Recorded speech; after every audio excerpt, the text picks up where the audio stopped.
Business 221, premier site d'information économique au Sénégal. Bonsoir, c'est comment?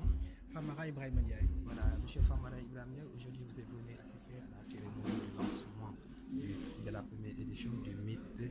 Est-ce que vous pouvez nous parler des raisons de votre venue ici? En fait, ça me fait vraiment plaisir d'apprendre cet événement-là parce que c'est un événement qui est vraiment intéressant par rapport au Sénégal, à la situation dans laquelle on est. Parce que nous avons vraiment besoin de l'entrepreneuriat présentement pour pouvoir avoir une chance de régler le problème de l'emploi.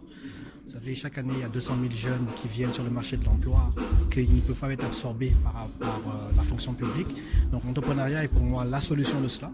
Et des meet-ups dînatoires comme celui-ci qui promouvoient l'entrepreneuriat et qui permettent le réseautage des jeunes, c'est à encourager. Ça permet justement à ces jeunes entrepreneurs de pouvoir développer leurs entreprises et de permettre de grandir.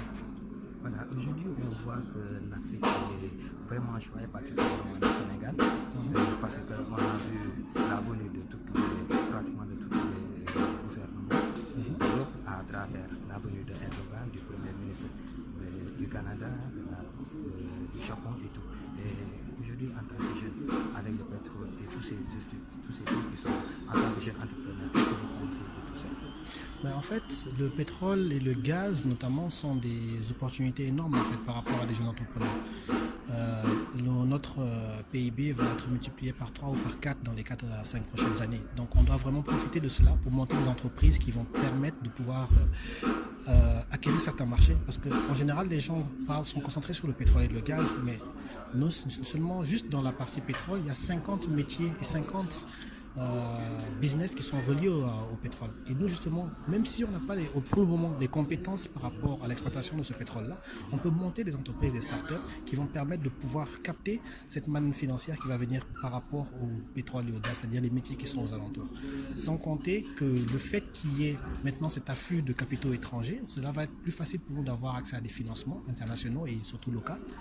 Et c'est le moment ou jamais pour pouvoir lancer des PME, des entreprises, des startups en Afrique, parce que c'est le moment à ne pas rater. On est sur un point de bascule où il faut s'installer ici pour commencer déjà à pouvoir maîtriser le marché local pour que demain, quand les premiers barils vont sortir et que les afflux financiers seront là, on sera prêt en fait à soumissionner avec tout le monde. D'accord. Maintenant, est-ce que les jeunes startups sont aussi performants pour pouvoir faire face à la demande qui se prépare? Pour le moment, justement, on n'est pas encore performant. C'est vrai qu'en général, on n'est pas performant parce que les startups sénégalaises ont des problèmes, en fait, notamment financièrement, parce que c'est très difficile aujourd'hui en Afrique et au Sénégal en particulier de monter une startup parce qu'on n'a pas accès à des financements. Mais justement, les startups qui vont s'accrocher, celles qui pourront tenir, parce qu'en général, 90% des startups meurent dès la première année. Mais ceux qui vont réussir à survivre, eux par contre, ceux-là auront justement après des références par rapport à ces entreprises-là. Il y a l'État qui va changer durant le cours de l'année la réforme en fait par rapport au PPP et aussi par rapport au marché public. C'est-à-dire qu'une entreprise étrangère qui va venir aura une obligation de pouvoir sous-traiter un pourcentage à une entreprise sénégalaise. Les entreprises sénégalaises-là sont les jeunes maintenant qui doivent créer ces startups-là pour survivre. Et une fois que vous survivez et que vous avez quelques références, vous pouvez faire des joint ventures, c'est-à-dire travailler ensemble pour pouvoir enfin accompagner ces entreprises occidentales. Et nous, on pourra avec ça avoir un transfert de technologie et aussi avoir des références solides. Je vous remercie. Business 221, l'économie à votre portée.